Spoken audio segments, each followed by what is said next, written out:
Saturday afternoon, into the mid-50s Sunday afternoon. We're headed into the 60s next week. That's your forecast. From the WSIC Weather Center, I'm meteorologist Chase Myers. Keep the winter temperatures outside with propane heat from G&B Energy. We're your local providers for cost-effective propane to heat your water, warm your home, and cook your meals, even if the power goes out. For a limited time, take advantage of rebates, like up to $350 in savings on select Cozy Heat fireplaces, up to $400 on select furnaces, and tankless water heaters starting at only $295. Visit gbenergy.com to learn more. G&B Energy, family-owned and North Carolina grown.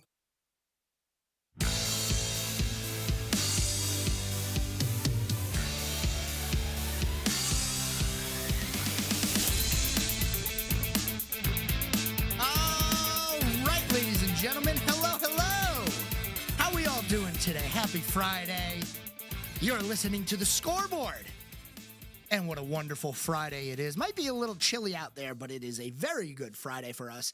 Special episode here on the Scoreboard today. We get to talk later in the show to Daytona 500 champion William Byron, driver of the number 24 Exalta Chevrolet for Hendrick Motorsports, and a back-to-back winner of the Daytona 500. Winning it once is hard enough. Winning it twice, not many people have done that, especially back-to-back. Stay tuned for the final segment of the program here today. That is when we are going to talk to your 2025 Daytona champion. Before that, though, we have a lot to go over. I mean, there is just so much to go over. The NBA was overshadowed last weekend during their All-Star festivities. And I'm not surprised. It's not very hard to overshadow the All-Star events in today's day and age, but it was overshadowed by a different event in place of another All-Star. The NHL did not have their All-Star games. Instead, they did a four-nation face-off between the United States, Canada, Sweden. I said Switzerland. Sweden, the Swedes, and Finland. We're going to talk about that a little bit later on in the show because it was a massive event for hockey. We're also going to go over the Daytona 500 from Sunday, start previewing Atlanta coming up this Sunday. Back-to-back drafting style racetracks. I don't know if you want to call them restrictor plate or draft track, whatever you want to call them. Same style of racing back-to-back to start the year. So we're going to go over that as well. And right now, before we go anywhere else, though, I want to update you on the men's and women's high school basketball season because the seasons are just about over. Conference championship games, conference tournament games going on this week. They end today. And then on Monday, spring sports begin. It's not spring yet, but spring sports are beginning on Monday. Keep that in mind. We're going to continue to touch on all of that as we go through the spring. But right now, we got to talk about the basketball season. The season's coming to an end. Conference playoff final games are today. And I want to go over some final records, some possible seeding, things that we need to look forward to for Monday when the playoffs get announced. Starting with the men's side of things, Statesville High School ended their season with a 15-10 record, a 10-4 conference record, and a second game exit to North Lincoln in the 3A Western Foothills Conference playoff. Now, a 15-10 record with a 10-4 conference record. I expect to see Statesville in the playoffs. We'll see how it all shakes out, but they did stay above 500. That's one of the biggest things you need to do in basketball, in my opinion, to make the playoffs, is just stay above 500. And that's what Statesville was able to do. They go 15-10 in the regular season and conference playoffs combined. We will see where they end up being seated as we get to next week. Moving on from them, South Iredales finished their season. Their last game was the only game. Their last game was a conference game, not a conference playoff game, but a conference game against Mooresville High School, where they lost that game 73-47. A final record of 4-21 for South Iredell and an 0-13 record within the conference. They are in the 4A Greater Metro Conference. It is a very tough conference. You got Mooresville in there, Lake Norman's in there as well, Hickory Ridge, who's doing very well this year. It's just a tough conference all around. Unfortunately for South Iredell, they were unable to win a conference game this year, and I do not expect to see them in the playoffs with only 4 wins. Definitely a tough year. They got to look at what they need to change going into next season. West Iredell's final record this year was just around 500, 12-13 overall, 5-9 within that 3A Western Foothills Conference. They actually lost the first game of the conference playoff, the conference tournament, to Statesville. And losing that first game, it knocked their record to 12-13. And remember, we talked about this team a lot at the beginning of the year. They started the season off 7-1. I mean, they were a team that was shot out of the cannon. And then all of a sudden they went on this really poor stretch, followed by a second poor stretch that really tanked that record and ended up having them at 12-13. It's going to be borderline. I'm looking forward to seeing if West Iredell can make it into the playoffs here. The biggest difference for West Iredell was their home and away games. They were 8-3 at home this year, while only 3-8 on the road. So definitely not road warriors, which is what you want from West Iredell, who are the Warriors. But they did defend home turf pretty well. So we'll see. I'm not sure if they're going to make it or not. I'm going to be keeping an eye out for those playoff brackets here in the coming days. North Iredell's final record this year was 7-18. They ended up going 4-10 within the conference, and they did not win a conference tournament game, losing the first one to East Lincoln 87-55. I don't think we'll see North Iredell in the playoff bracket at 7-18. They are one of the worst teams. I don't want to say any bad things about them, but they were not a very good team this year, going 7-18, getting outscored by quite a bit and having just some stretches where, man, they were losing 8 games in a row at a time. So just a tough season again for North Iredell, just like South Iredell. We'll see what happens as they go into next year. Now, the last 2 teams on the men's scene that I want to talk about are Mooresville and Lake Norman. Mooresville went 21-5 overall this year. They actually lost in the conference playoff to Hickory Ridge, 67-60, the 3rd seed in that tournament. I still think that we're going to see Mooresville in the playoffs. I mean, they won 21 basketball games this year, and they were 11-12 or 11-2 within their conference. They should definitely see the playoffs, but man, a tough way to end the season, not even getting to play Lake Norman for the conference championship game there. Speaking of Lake Norman, though, they do play later on tonight. Now, this is a team that's been on an absolute tear. They're the 8th ranked team in the state of North Carolina and the 28th ranked team overall nationally. They went 24-1, 12-0 within their conference. And they have a conference tournament final game, championship game this Friday, today, 7:30 is going to be the tip-off for that game. So keep an eye on that as Lake Norman looks to win the conference tournament. We're going to head to our first commercial break of the day, ladies and gentlemen. A reminder, later on in the show, we'll talk to the Daytona 500 champion, William Byron. When we return, we're going to finish off talking about the high school sports scene. I want to let you know what the girls' overall records were and where we stand on that scene. And then we'll get into some other things. Hockey, Daytona, sports in general. Don't go anywhere. We're back after this. More of Sports Director Joe Berg's The Scoreboard is coming up on 105.9, 100.7 WSIC.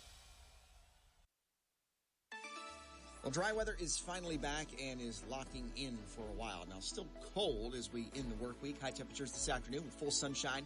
Only warm into the mid-40s. We'll drop back tonight, a frigid night on the way, into the low 20s. But the weekend gradually gets warmer. We're a little closer to 50 through Saturday afternoon, into the mid-50s Sunday afternoon. We're headed into the 60s next week. That's your forecast. In the WSIC Weather Center, I'm meteorologist Chase Myers. The app with Lake Norman deals. The WSIC app is out now, wherever you get your apps. Here is your WSIC community calendar. Thursday, February 20th is a fundraiser for Soul to Soul's Connection at Rio 150 in Mooresville. Eat out on Thursday with Rio's Mexican food menu, and a portion of all proceeds go directly to veteran and first responder mental health problems. Your participation will help stop the stigma. Eat out at Rio 150 Mexican Restaurant in Mooresville on Thursday and help raise funds for veteran and first responder mental health programs. Join the Statesville Chamber of Commerce on Thursday, February 20th for a night of celebration and recognition with the annual Sage Awards for Statesville area growth and excellence. The event honors individuals and organizations that have made significant impacts on the community. The Sage Awards begin at 6 p.m. Thursday at the Statesville Civic Center. Visit statesvillechamber.org for your tickets. Saturday night, Fortune 5 returns to the 500 Club in Statesville. Fortune 5 won the Battle of the Bands in 2024 and now bring their infectious energy to Statesville. Check out the Fortune 5 concert at 6 p.m. this Saturday at the 500 Club. Extreme Experience was founded with the goal of making the world's finest exotic cars accessible and to drive new Lamborghinis, Ferraris, and Porsches on the world-class racetracks. Extreme Experience provides the safest and most educational approach to drivers and passengers who wish to experience the thrill of the world's most exclusive cars. Book your Extreme Experience now at 866-273-7727 or visit charlottemotorspeedway.com for more information. To keep up with all the events happening around the community and much more, including amazing local deals, download the WSIC News app today. Merlefest 2025, presented by Window World, returns April 24th through the 27th in Wilkesboro, North Carolina. Hear the Avett Brothers, Bonnie Raitt, The Dead South, Watch House, Wyatt Flores, I'm With Her, Leftover Salmon, The War and Treaty, The Steel Drivers, and many more. For tickets, visit merlefest.org. A good soul isn't hard to find, especially if you're listening to WSIC on Tuesdays at 4. Hello, and welcome to The Good Soul. The Good Soul, hosted by Patty Alvarez, features real-world conversations that leave you feeling happy and rejuvenated. Who is this? This is 105.9 100.7. WSIC. Local starts here. Talk sports with Joe Berg. Call 844-STUDIO-4. It's The Scoreboard on 105.9 100.7 WSIC.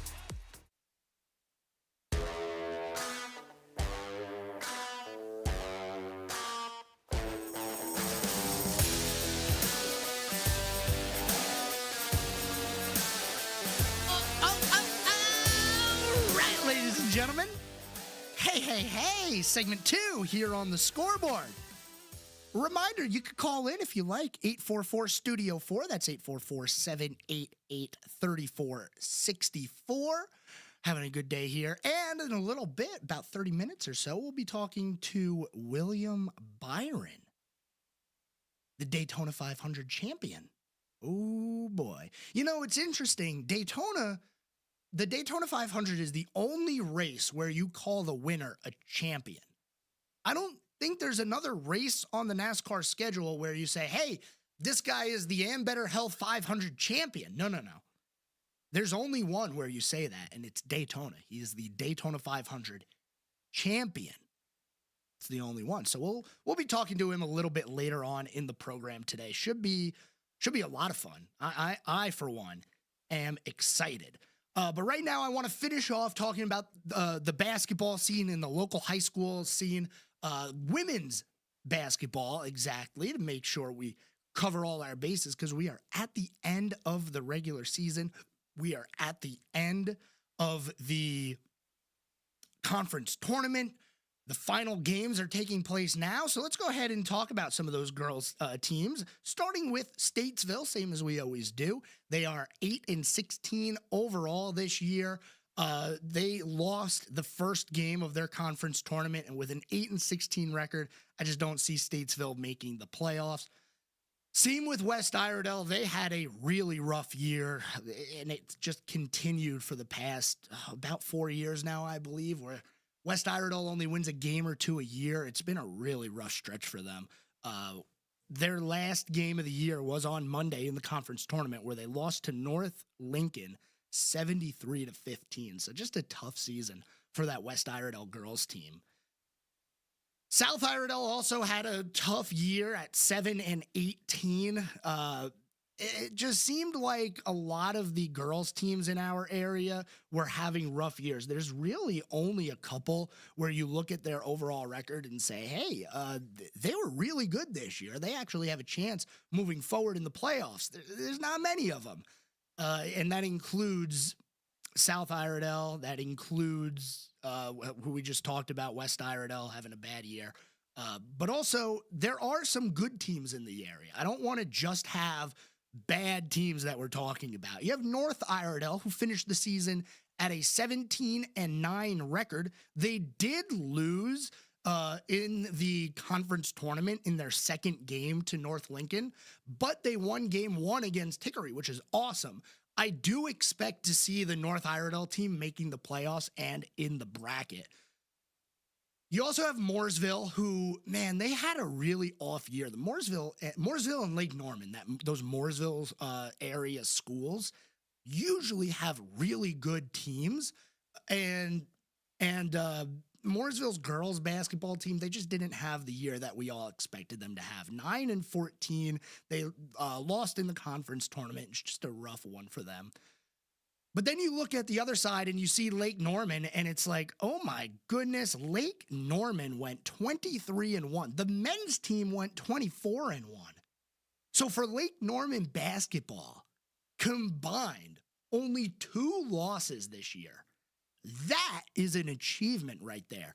And funny enough, the girls team is also playing Hickory Ridge in the final conference game in the tournament. It's the conference championship game against Hickory Ridge. That one's going to be at 6 o'clock tonight, followed by the men's game of Lake Norman versus Hickory Ridge. So some things to keep an eye on, as we definitely have some schools in the area that are going to be going to the playoffs. I've been told that we have some callers into the studio, so let's go ahead and bring the callers in. Why not? First caller that we have. Let's go. Here we go. Welcome to the Scoreboard. What do you have for me today? Good morning, Joe Berg. Good morning. How are you today, sir? Oh, I am wonderful. It's Friday. I'm feeling good. How are you today? Oh, yeah. Finally Friday. That's what we've been waiting for, isn't it? Yes, absolutely. It's the weekend around the corner. We got more sports to watch. It's the best time of the year. That's right. That's right. Even though my Tar Heels are struggling this year, still a great day when you take down the Wolf Pack, when you just blow them out of the building, huh? Yeah, I mean, that game? It wasn't even close. Yeah, just start to finish, out the gate, and just couldn't do anything with them there. They just had no answer. Yeah, and that's a big win for them as we as you look at the conference standings there and where North Carolina sits. It's gonna be interesting to see what happens. I still think that they're gonna get it together at some point and make a run in the conference playoff and probably get a bid into the tournament. I'd be hard pressed to see the Tar Heels not have a bid in the playoffs or in the NCAA tournament. But, man, they got to get it together, and that's a good way to get it together, is get a nice blowout win and start to turn things around.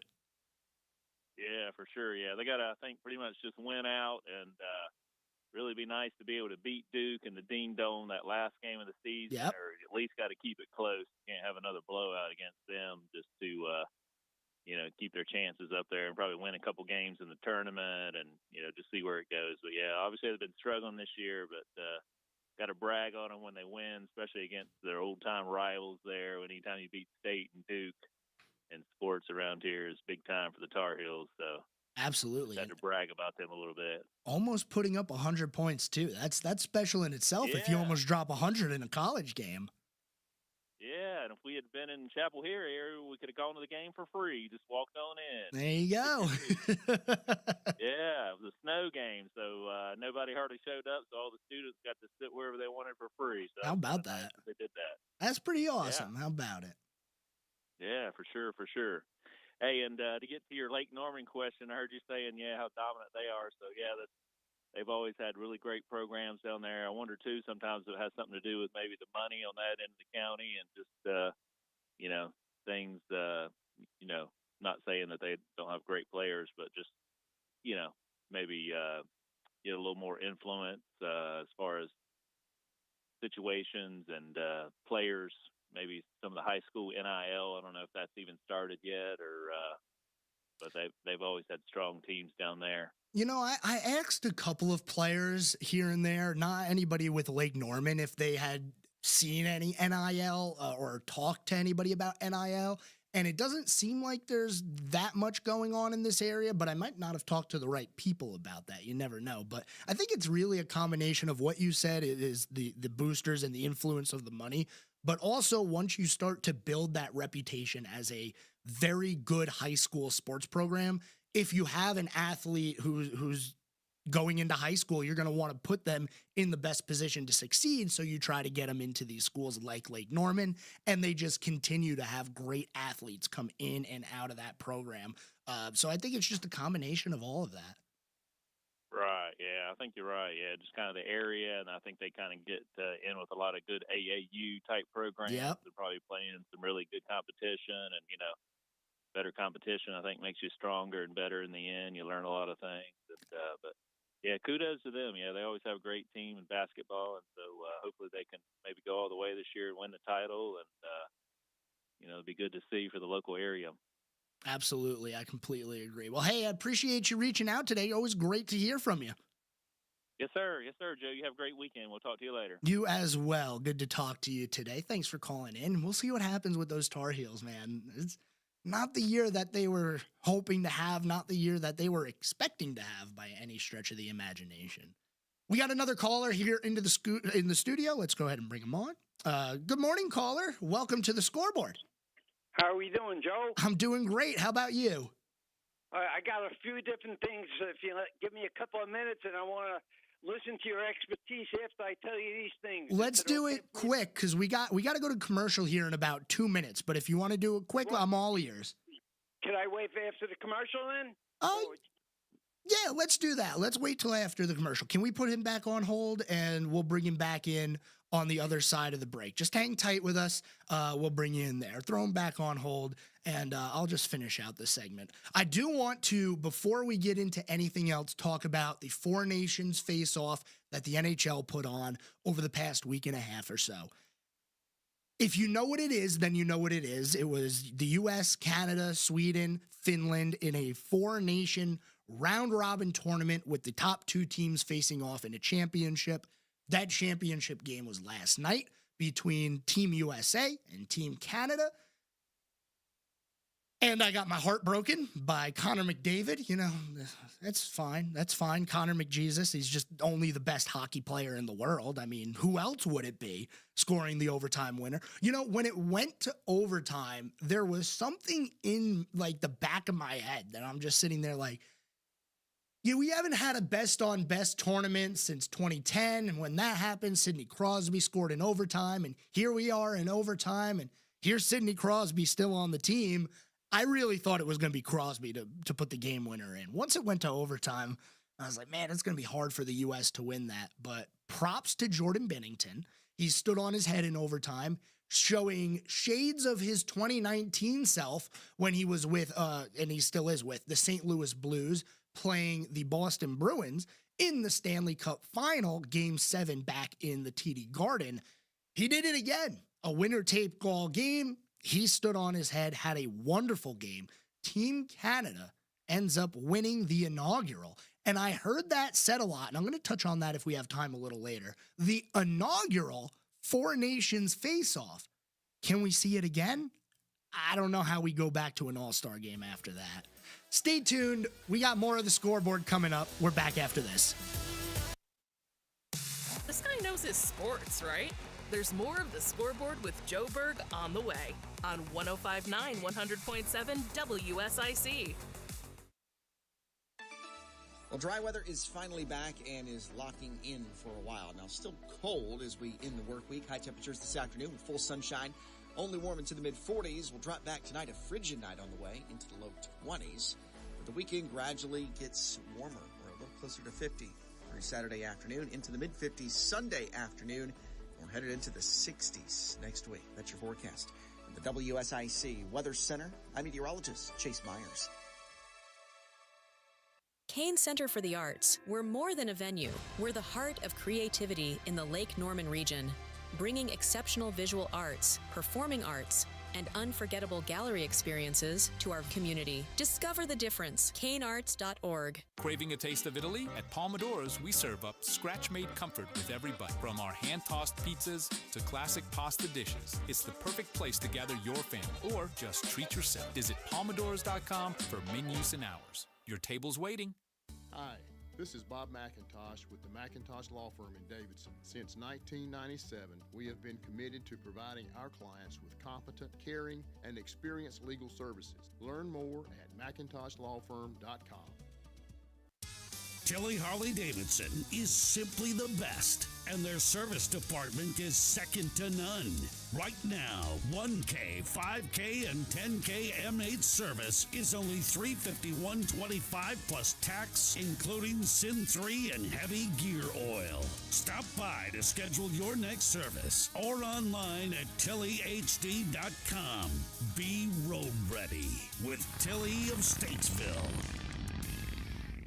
If you're between the ages of 55 and 63, disabled and unable to work, you may be eligible for disability benefits from Social Security. The average is about $1,300 a month. It's a benefit you are entitled to from working. Use it to pay your normal living expenses. This free call only takes 10 minutes, and it could provide you the necessary financial relief you need. Plus, our services cost you nothing until you receive your benefit check. Save yourself time and aggravation. We know how to get the job done for you as quickly as possible. So if you are physically or mentally disabled and can't return to work, and you're between the ages of 55 and 63, learn if you qualify for your $1,300 a month check. Make this free call right now to the Social Security Disability Helpline. 800-854-2074. 800-854-2074. 800-854-2074. That's 800-854-2074. This is a true, sad story for ADT, the leader in home security systems. My favorite dog, Oliver, was stolen from our garage recently. If I had a camera system installed in my home from ADT, I would have known exactly what car possibly pulled up in my driveway and stole my little friend. If I had a security system from ADT, my dog would still be here. I called ADT this weekend, and they're coming out in a few days to install a camera and a new security system. Unfortunately, it's a little too late for me. Listen, protect everyone you love in your family. Call ADT now. Have them come out and give you a quote to install a full security system in your home. Don't let it be too late for you. Call right now. Paid for by the Home Security Hotline. 800-430-4602. 800-430-4602. 800-430-4602. That's 800-430-4602. Whatever the story, we have to end our dependence on China. have your say. This debt crisis is going to set our economy back big time. This is WSIC News Talk Now. Home of the best talk. WSIC. Local starts here. This is a Bloomberg Money Minute. You have to go back 3 decades to find the last time Americans' expectations for long-term inflation were as high as they are right now. The University of Michigan's latest reading of consumer sentiment finds a bigger-than-expected drop, with all 5 economic components tracked, including buying conditions and job prospects, worsening. But on fear that a tariff war will translate into higher prices, consumers expect inflation at 3.5% over the next 5 to 10 years. Its longtime advertising slogan is, Hooters makes you happy. No one is happy at Hooters right now. The chain, famous for its wings and waitstaff wardrobe, is preparing a bankruptcy filing. Sources tell Bloomberg Hooters of America is working with creditors on a plan to restructure its business under Chapter 11 protection in the coming months. Wall Street's indexes so far today, negative. Dow losing almost 1%. NASDAQ and S&P 500 each down roughly 0.75%. Oil futures in retreat, losing 2% to $71 a barrel. Andrew O'Day, Bloomberg Radio. The button pushing stops here. WSIC. Local starts here. Now more of the Scoreboard with Joe Berg on 105.9 100.7 WSIC.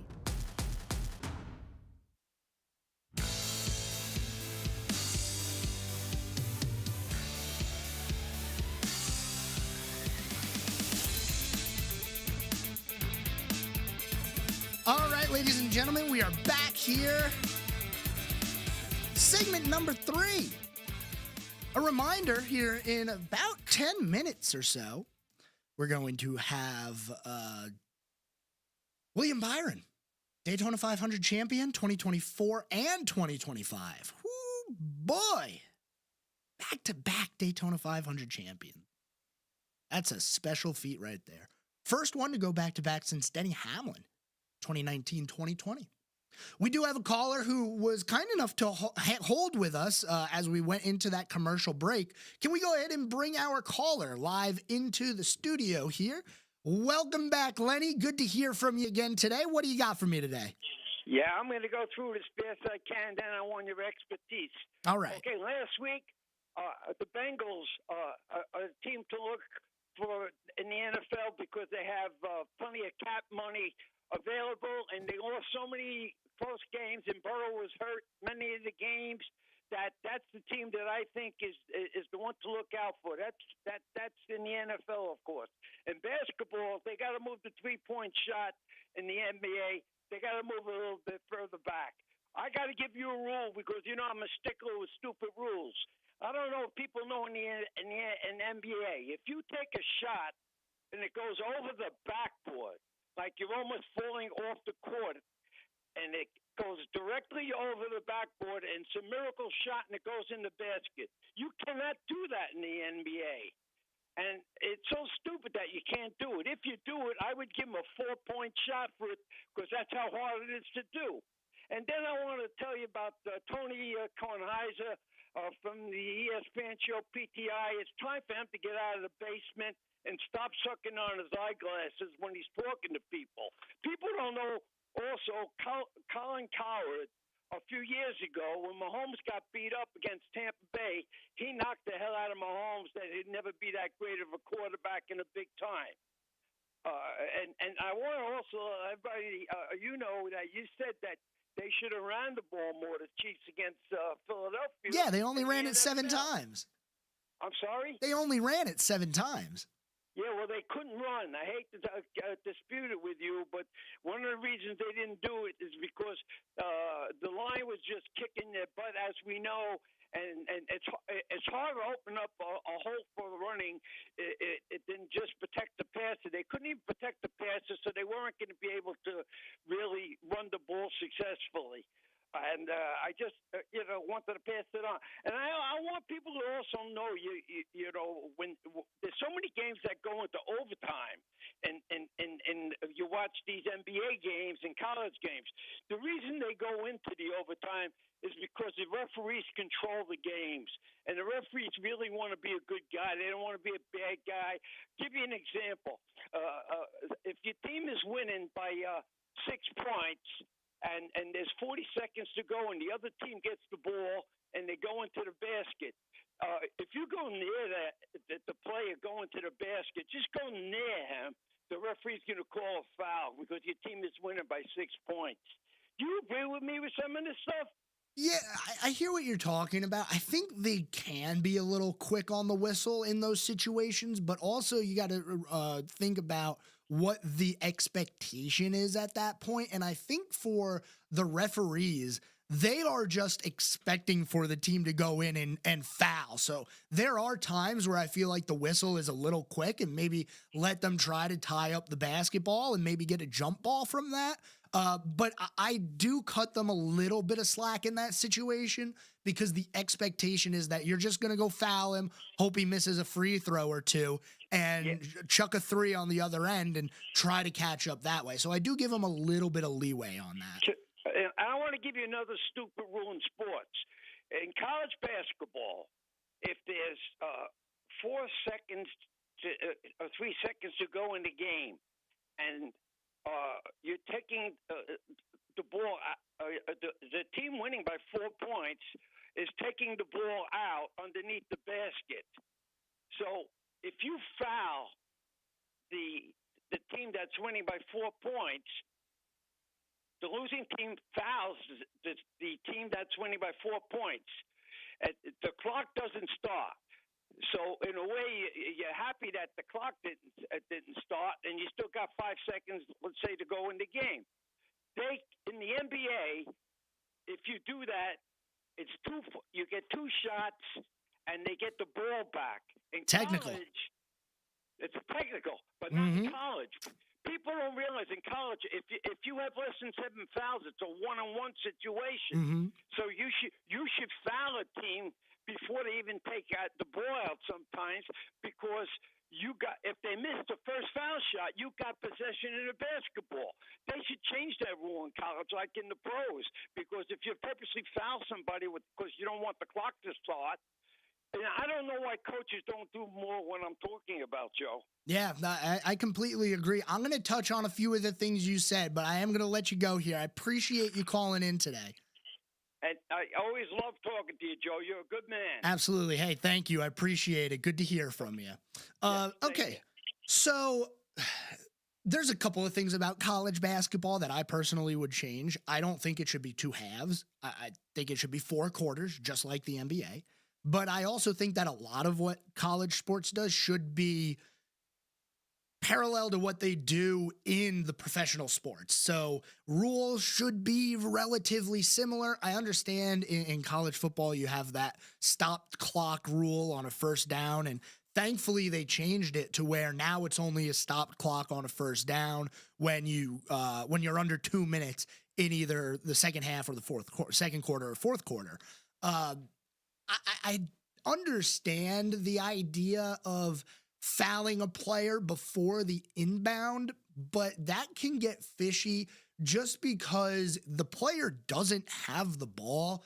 It's hard to not get a technical foul when you're doing that, in my opinion. But I do think they should probably make it more like the NBA, because you're trying to save time. And if you foul before the inbound, well, that saves you quite a bit of time. So I understand that. And as far as the NFL topic, I picked the Bengals this year. That was a bad pick. I thought Joe Burrow, coming off of his injury, was going, and he did. He had one of the best years out of quarterbacks in the NFL. But that defense was, oh man, I wish they were a little bit better, because if the Bengals would have made the playoffs, I think they would have made a run. But yeah, next year, let's see what happens with T. Higgins. They got to get him back in the building. They got to get Jamar Chase signed. They got to keep their weapons around, and they got to fix that defense. Obviously, getting rid of your D coordinator, good idea because of how bad that defense was.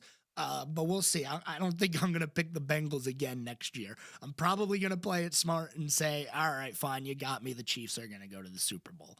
I mean, how do you bet against the Chiefs nowadays? CJ, is it possible to bet against the Chiefs nowadays? Can you bet against the Chiefs, Bill? As he walks out the room. No, you can't. No, I mean, but it's like Brady. You can't. When you look at the Bengals, though, like, they're holding out those players of not wanting to re-sign, because unless they franchise tag, they really can't do anything. Yeah. But I think they're going to walk. I think they're going to walk this year. We'll see what happens. It's going to be interesting, that's for sure. Yeah. It's going to be an interesting all-season draft, free agency, all that fun stuff for the NFL. It's coming up. Draft is right around the corner. Yeah. April, so we're right around the corner. Panthers pick 8. Do you have a preference for where the Panthers go at 8? I think they got to go defense. I think they just take the best player available. Yeah, or just best player. Whoever it is. Either they need defense, so offense, much. They need to do something. Just whoever the best person on the board is that Right. isn't a quarterback, obviously. Yeah. Take him. Just do it. Or knowing Tepper, he might take a quarterback. Let's not do this. Let's not do this today. It's a Friday, and I'm in a good mood. We're going to go to our commercial break. When we come back, Daytona 500 champion William Byron in studio not in studio, on the phone with us, but he's going to be joining us live. Don't go anywhere. We're back after this. Keep it right here. We'll have more of the Scoreboard with Joe Berg in just a moment from 105.9 100.7 WSIC. Well, dry weather is finally back and is locking in for a while. Now, still cold as we end the work week. High temperatures this afternoon with full sunshine. Only warm into the mid-40s. We'll drop back tonight, a frigid night on the way, into the low 20s. But the weekend gradually gets warmer. We're a little closer to 50 through Saturday afternoon, into the mid-50s Sunday afternoon. We're headed into the 60s next week. That's your forecast. In the WSIC Weather Center, I'm meteorologist Chase Myers. Here is your WSIC community calendar. Thursday, February 20th is a fundraiser for Soul to Soul's Connection at Rio 150 in Mooresville. Eat out on Thursday with Rio's Mexican food menu, and a portion of all proceeds go directly to veteran and first responder mental health problems. Your participation will help stop the stigma. Eat out at Rio 150 Mexican Restaurant in Mooresville on Thursday and help raise funds for veteran and first responder mental health programs. Join the Statesville Chamber of Commerce on Thursday, February 20th for a night of celebration and recognition with the annual Sage Awards for Statesville area growth and excellence. The event honors individuals and organizations that have made significant impacts on the community. The Sage Awards begin at 6 p.m. Thursday at the Statesville Civic Center. Visit statesvillechamber.org for your tickets. Saturday night, Fortune 5 returns to the 500 Club in Statesville. Fortune 5 won the Battle of the Bands in 2024 and now bring their infectious energy to Statesville. Check out the Fortune 5 concert at 6 p.m. this Saturday at the 500 Club.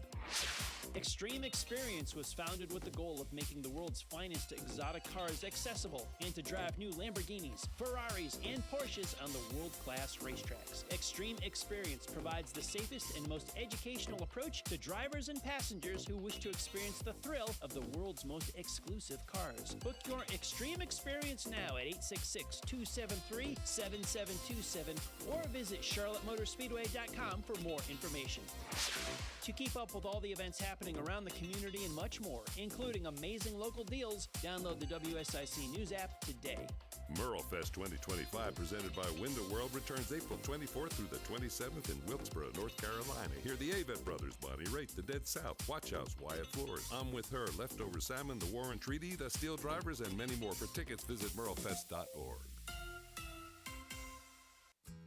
You're in specials, Randy Marion Chevrolet in Statesville. How about this for a bargain? 2024 Chevrolet Equinoxes. These are the LT models as low as $22,770. We have got over 25 of these vehicles in stock. You pick the color, drive it home today. That is a Randy Marion Chevrolet in Statesville special. Again, $22,770. Only a couple thousand miles on these vehicles. Come see them today.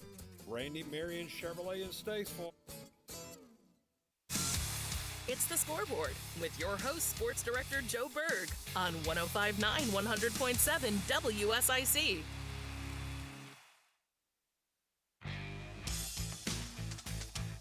All right, ladies and gentlemen, welcome back to the Scoreboard. Final segment here on this Friday. Hope everybody's having a good day. We're going to go ahead and bring in our guest, our special guest of the day, William Byron, 2025 Daytona 500 champion, a back-to-back Daytona 500 champion. William, thanks for joining us today. Yeah, thanks for having me on. Absolutely. You know, you grew up in this Charlotte area and in this Lake Norman area. Did you ever think you'd be a back-to-back Daytona 500 champion? No, definitely not. When I was younger, I was just thinking about trying to get started in driving, and it's pretty special what's happened the last couple of years for sure. Absolutely. And you grew up in the area and trying to get that career started. Were there any local races or events that you attended or participated in that made you want to pursue a career in NASCAR? Yeah, so my dad and I, we would go to the Coca-Cola 600 every year pretty much. So definitely started out going to those races, and then and I think it just progressed over the years. We'd go to Martinsville and a few of the races in the South. Is there a race that you remember where you said, this is exactly what I need to be doing when I get older? Honestly, I think the first time I went to Martinsville felt that way, but really as I got older, my dad and I went to the Daytona 500 in 2011, and that was probably around the time I was just getting started on the driving side. And that 2011 Daytona 500 was a special one. That was, I believe, that was when Trevor Bayne won the 500. Yeah. Two-car tandem and all that. Man, oh, that's awesome. That's awesome. So, William, being from this area and being in the Lake Norman area, Charlotte area, and growing up here, what is your favorite thing to do when you're back in town? Is there a spot that you like to visit? Is there a bar that you and your friends hang out with? Where do you go? Where can we find you in this area? Oh yeah, we typically, I feel like, hang out in South End in Charlotte, and just I have a lot of Charlotte friends actually that moved back here after college, so typically just hanging out with them. Some of them went to Appalachian State or North Carolina, so it's a fun community, and I enjoy it. It definitely is a fun community, and with NASCAR being the heart of this area, I mean, you got Mooresville being Race City, USA. Did you have a favorite driver growing up? Yeah, Jimmy was my favorite growing up. Obviously, he had a lot of success, but even when he was starting out, he just based on how kind of Jeff took him under his wing and gave him the opportunity, and he just was super talented. He had amazing car control. Yeah, he was, man, that I always remember watching those stretches of years, 5 years in a row with Jimmy Johnson's the champion. Boom confetti. That was the thing, right? Everybody was saying that, huh? Did you ever visit the race shop when you were a fan, or did you just kind of watch the races? I did, but it wasn't until like late middle school. I think we took a tour of the race shops up there in Concord and Mooresville. So, yeah, that was kind of a funny story. It was like right in the middle of my exams in 7th grade, and I convinced my mom to go to one of the race shops, and the next day I didn't do so well on my exam, so she never took me back for another tour.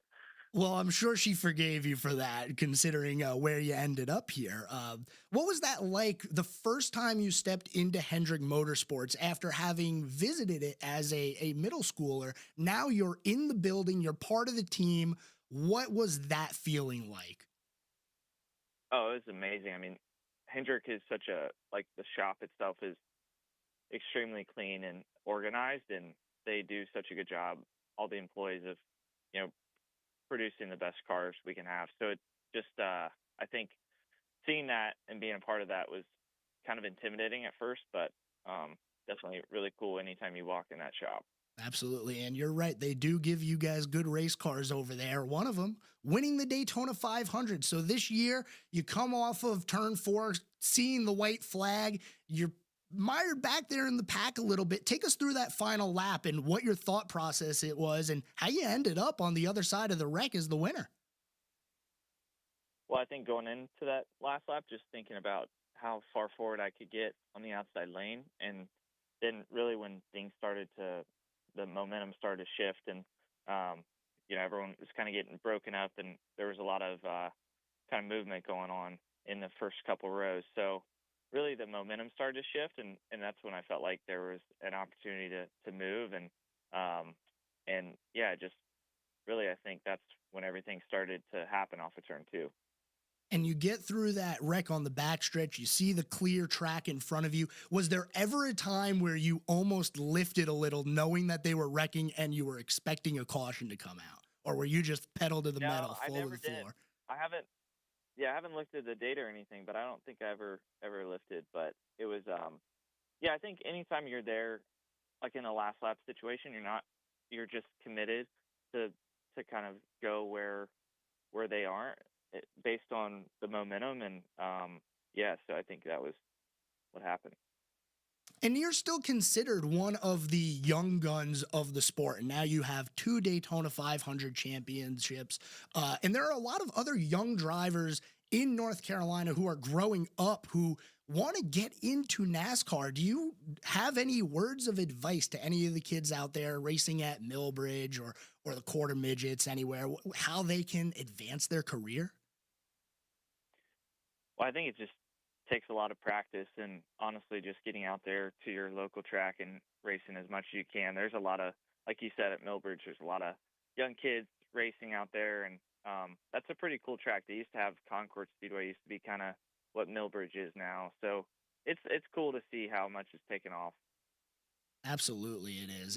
And it's such a fun scene over there at Millbridge and all the other local short tracks here in the area.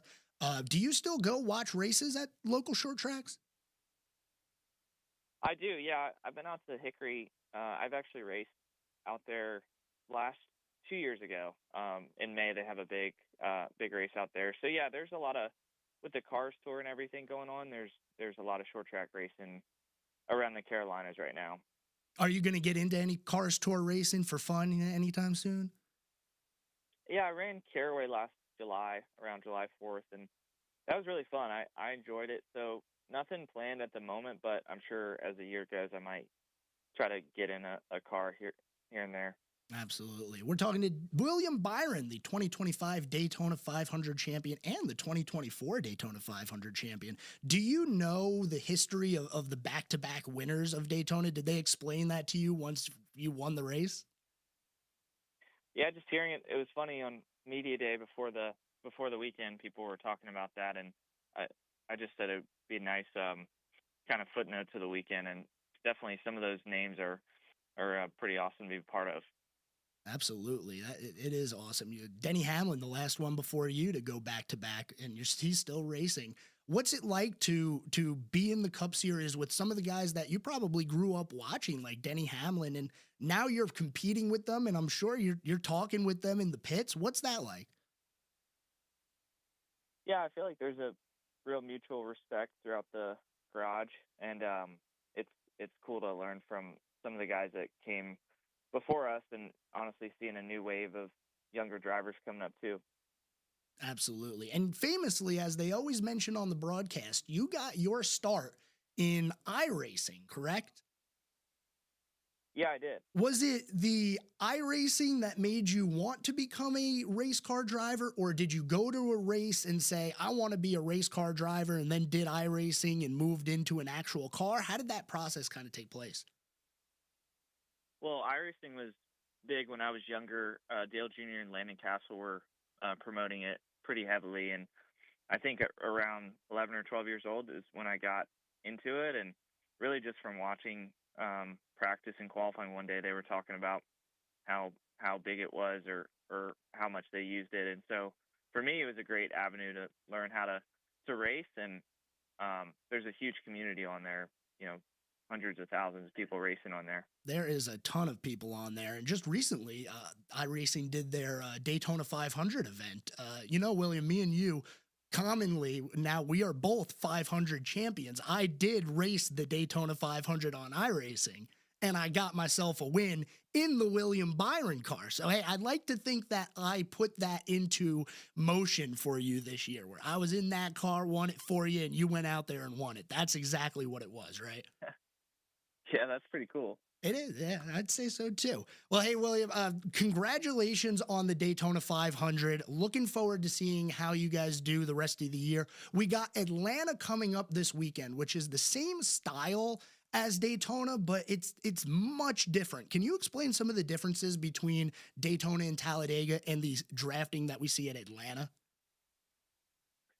Yeah, Atlanta's just a lot tighter radius of corner, so it's similar style of racing, but just the way that the corners are shaped, it makes you have to get in and out of the throttle. So you're going to be constantly, out of the gas more this weekend than you were at Daytona, and it's going to create some different runs.